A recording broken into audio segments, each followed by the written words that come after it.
She's got Betty Davis eyes. Y'all could all hate on JoJo Siwa, but if you're gonna hate on JoJo Siwa, you gotta hate on my voice too. Not that I'm comparing myself to JoJo Siwa. She's a big star. But I am honestly disgusted by all the hate that I'm seeing in the queer community towards her. Like, yeah, she said she was a lesbian. Yeah, she's young. She's not actually a lesbian. She's bi. Give the girl some grace. We're supposed to be like the most inclusive community, and we're not. And I don't know about you guys, but I don't want to hang out with people who aren't safe, with people who don't let you evolve. Those kind of people are the people who couldn't handle when I came out queer later in life. Those are the kind of hateful things that I heard when I came out, and people just wanting to, in real life, cancel me as a person in their life because I came out of the closet. And I feel like that is what's happening to JoJo so bad. Also, I don't think it's giving trad wife vibes at all. Everyone's hating on this Betty Davis Eyes song. I love old music. Like, I'm a big Doris Day fan. Okay, she's a big... JoJo Siwa just blew up her entire rebrand, and it's a full-on disaster. One minute she's trying to act hard, the next she's crying like the world doesn't understand her. But that's just the beginning. Her new image, a walking crisis. Her music, a glitchy mess. Her personality, it changes faster than her outfits. It's like watching someone test drive identities and crash every single one. Here's where it really explodes. One day she's shouting that she's the face of Rainbow Pride. The next, she's throwing shade at the LGBTQ+ community, saying they forced her to come out. Yes, that happened. JoJo's not rebranding, she's unraveling. And to see how deep this chaos goes, we need to rewind the tape. Because this mess didn't start now, it started way back. This part left everyone stunned. Before the chaos, JoJo was a glittery tornado on Dance Moms, screaming, spinning, selling. Her mom didn't just raise a daughter, she built a brand. Kim Carnes, the original singer of Betty Davis Eyes, shades JoJo Siwa's cover in a now-deleted post, saying there's a difference between singing a song and embodying it. I've always believed authenticity is what makes music timeless. I'm forever grateful to the voice behind this one, Betty Davis Eyes, ... This was clearly not a coincidence. She was not happy with JoJo's cover, which, if you haven't heard it, sounds a little bit like this.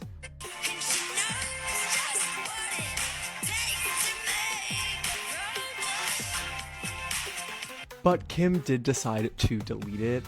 I don't know, I think JoJo has taken enough heat from this song in general, so I don't know if Kim needed to dogpile, but it is her song to begin with, so what she feels, those are her feelings, and she did not want JoJo covering it, I guess. I don't know if she has a team, and she just like did it on her own, and then they said, you know, maybe you should take that down, but I am interested to see if JoJo is going to decide to address it, or just like let it be. If I were her, I would just lean in, as she's been doing, because she is so good at rage baiting and it's working, and she should just lean into this. By the time Nickelodeon snatched her up, JoJo was everywhere. Pajamas, toothbrushes, backpacks. Her face was on more plastic than Barbie, but it didn't end there. Kids went crazy for her. Parents were divided. But the cash?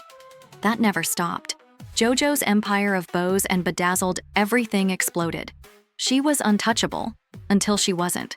Because when she hit her teens, the whole thing cracked. Now here's where it gets insane. She chopped off her ponytail, ditched the kid act, and came out swinging. Literally. She announced her LQB+ identity, dropped a new look, and tried to rebrand herself as a bold teen icon. At first, it clicked. Everyone was rooting for her. But JoJo doesn't know how to not do too much, and it gets even messier. Right when people started giving her a second chance, she went off the rails. Loud fits, awkward interviews, and statements about her identity that confused even her biggest fans.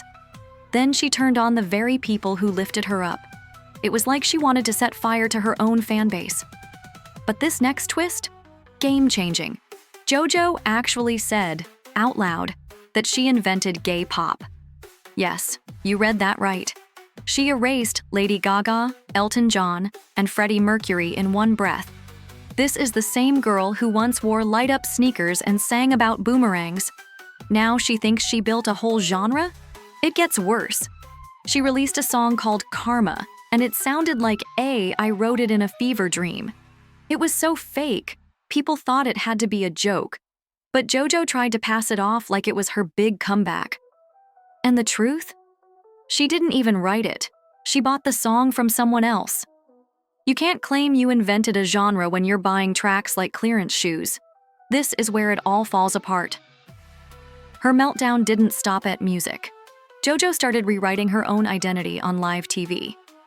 After years of calling herself a proud lesbian, she suddenly switched it up, now saying she's queer, not lesbian. Her own words, her own broadcast. And then came the bombshell. Okay, I'm a dentist. Let's talk about JoJo Siwa's veneers. So I know JoJo's had veneers for a while. She's probably gotten them redone at least once or twice in her life. And you can see in the video that the veneers look a little bit blue, and there's also a dark line at the edge near her gum line. My guess is the blueness is probably just from the color distortion from the video editing, but the black line along the gum line, I know some people were a little bit concerned about that. I have a few guesses. My first guess is that she probably has root canal treated teeth, so whenever you have any nerve damage or if anything happens to the nerve of your tooth, you'd have to get what's called a root canal done.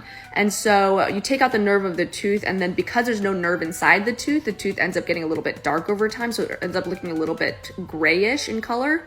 And so most likely it could be that grayness that's shining through. Sometimes you can do what's called internal bleaching along the inside of the tooth so you can bring out that gray color, or some people just put a veneer on it so you can't see it anymore.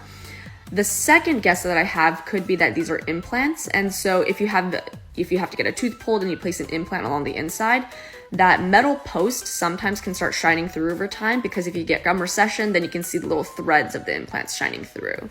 Or if your gum tissue is really thin right there, then you can actually just see the implant through your gum tissue. And so that's my second guess.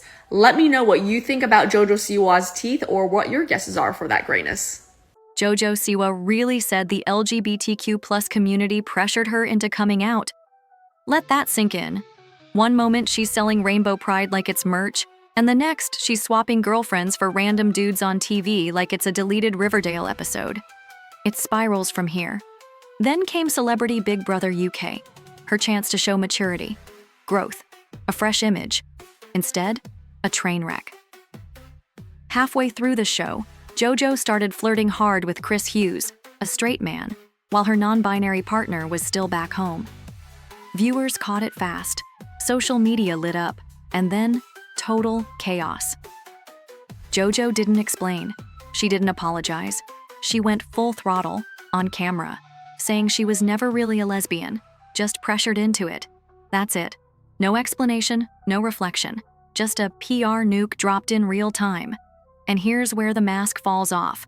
She tried to save the moment by dropping a cover of Bette Davis Eyes, but fans thought it was AI. Seriously, it was so auto-tuned and soulless. One comment called it a haunted Furby with Wi-Fi. Another said it sounded like a health PSA gone wrong. It wasn't just bad, it was robotic.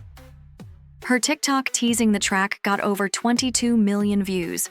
But wait, that should be good news, right? Wrong. She was the product for her family that they sold. They put her face on everything so that they could sell the product of JoJo Siwa. But it gets to a point when that child star grows up and her fan base is not what it was. She is not selling the mac and cheese with the JoJo on it and $1 billion of bows every year or whatever. That's not happening anymore. So she needs a rebrand that will bring in money. And the only model of business that she has seen work in her life is the model of dressing your kid up and selling them to the public. So she is going to push herself to be a family vlogger, even though family vlogging is really fizzling out with all the laws happening around children and Coogan's accounts and things like that. But her family ripped her off. They stole all her money essentially before she was 18 or 19 or something. She said that in the Call Her Daddy. So she needs a rebrand so she can bring in money that she can enjoy as an adult. And the only way she knows how to do that is if she's exploiting a child, because that's what happened to her. And how's the best way to do that is trad wifery. And that's pretty much what's happening, in my opinion. Post only pulled 400,000 likes, and the top 2 comments had more likes than the video itself. JoJo wasn't going viral because of talent, she was going viral for being a mess. The real chaos starts here. This isn't success. It's a meltdown in HD. She won't stop. More TikToks. More outfits that look like Sims downloads gone rogue. More music that sounds like a vape pen's final cry for help. But things were about to explode. Her style now? It's not edgy. It's empty. She alienated the LGBTQ+ crowd, confused the straights, and the kids? Completely gone. Nobody's tuning in for her music. They're watching to see what crashes next. This part left everyone stunned.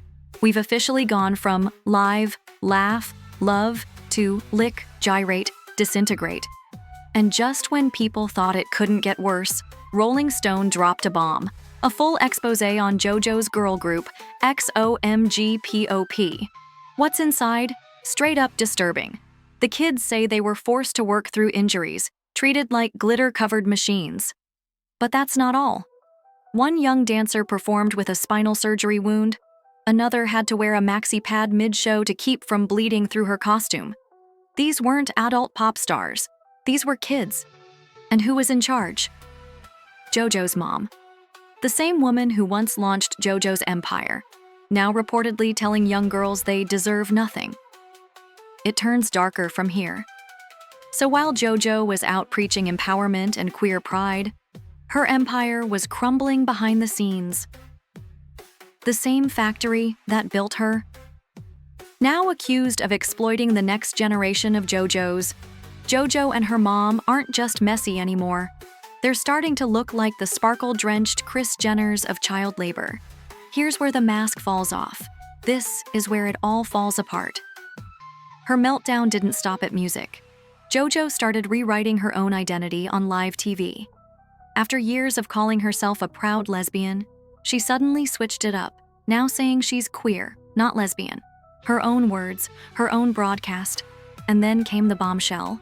Okay, you know what? I'm really sick and tired of hearing the fact that JoJo Siwa is blaming the LGBTQ+ because she felt like they were forcing her into being a lesbian. Didn't nobody force her to do this? Literally, nobody forced her to wear this. But I do now feel like she used the LGBTQ+ for clout, and I don't appreciate that either.